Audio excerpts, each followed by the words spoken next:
Hi there, welcome back to Chapter 4, and in Chapter 3 we were looking at the marketing funnel, and I really trust that you will have worked and spent some time on that marketing funnel, and you have got the concept and possibly the concrete happening.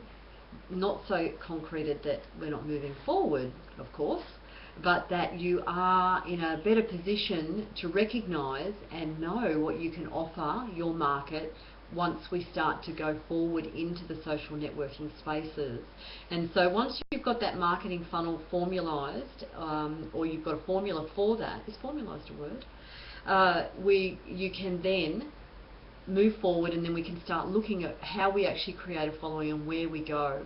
And it's what the first quote that I start with in Chapter 4 is, I cannot give you the formula for success, but I can give you the formula for failure, which is to try and please everybody. So Herbert B. Swope said that, and they are wise words, and that's why we need you to know what your niche is, who you're marketing to, so that we can find them when we create this following. Because obviously through Chapter 4, if you flip through, you'll have seen lots of lovely images, and many of them you'll have seen before, and that's, from the different social sites, Facebook and Twitter, blogs. Some of them you may be, I'm just looking as we flick through, some of them you may be less familiar with, like Squidoo and Blip TV, for instance, and the email campaigners. You may not be completely aware of those. But with any of these, what I think it's really important to reiterate is that we need to go where your market is. And if you really have evidence, or you know that your market is not on Facebook, or your audience isn't using video on YouTube, for instance, I'm not going to say dismiss video for your website or for your email marketing campaigns, because that's personal and that's about you. But you may say, well look, they just don't go to YouTube. Okay, maybe they don't, and we've got to trust that you know your market. But what we do want to say is that maybe your market hangs out where they read articles, so maybe they're in a much more technical space, and that something like writing articles for Scribd or Hub Pages, or even Squidoo, where you create a lens and you're posting articles, maybe that's where you need to go to get your social presence and to be offering that value.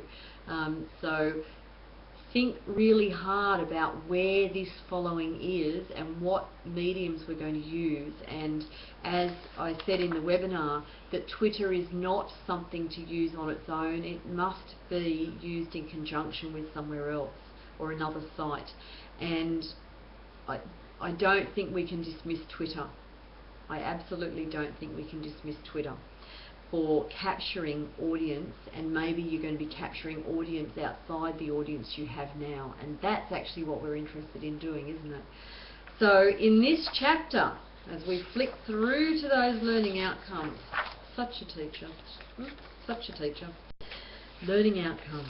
The learning outcomes for today are, what we're actually going to be asking you to do is thinking about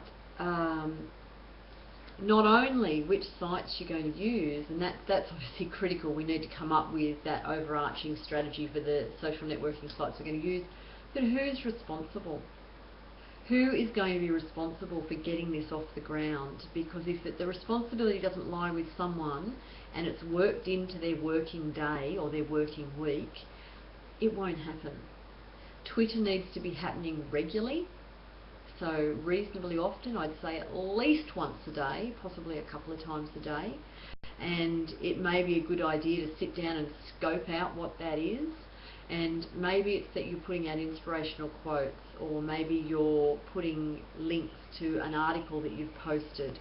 And there's some tricks and tips and hints to doing that, and we will come across those. That Twitter needs tiny URLs, or I think another one's Bud URL. So you need to be considering that with only 140 characters, you can't afford to waste words.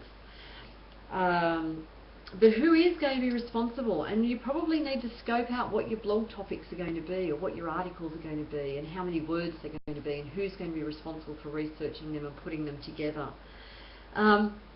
What are the combination of networks that appeal to you? And we've sort of talked about that a little bit here. What research have you done to really support what you're doing? Have you really got hard evidence? You know, remember, scattergun results equals scattergun approach equals scattergun results. So you want to throw a whole lot of balls in the air, chances are you're only going to catch one or two. So let's make this much more targeted than that, because if you've got to be able to measure what you're doing so that you can change what you're doing if it's not working. And if you scattergun, that's not going to happen. I'd also encourage you to just check out your keywords, and you can go into Google AdWords, and not to pay for Google AdWords, but actually do some searches on some of your keywords. So for instance, if you're a life coach, then plug in life coach and have a look at what the searches are for your region or your country, and make sure that these are keywords that people are looking for, because there's no point using a whole lot of keywords that nobody uses. And that was something that we put a lot of time and effort into when we were actually putting together this program.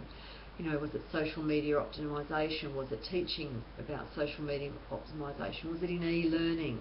So it took us a lot of time, and we used a tool called Marketing Samurai, and that is one that we can really recommend. It's a huge program with massive depth, and it depends how deep you want to go into it. But Google AdWords is certainly a good place to start, or find a search engine optimization person that can actually help you out and do some of that work with you.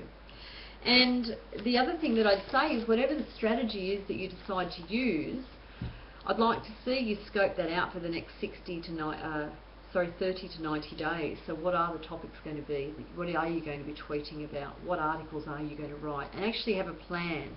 Just like you have a plan for other things in your business, I hope, because remember, if you fail to plan, you plan to fail, and all that stuff.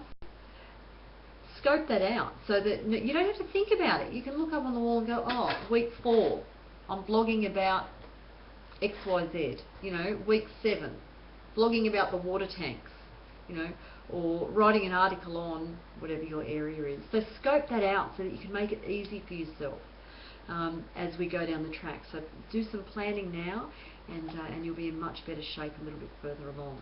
I'll see you in chapter 5, databases. Bye.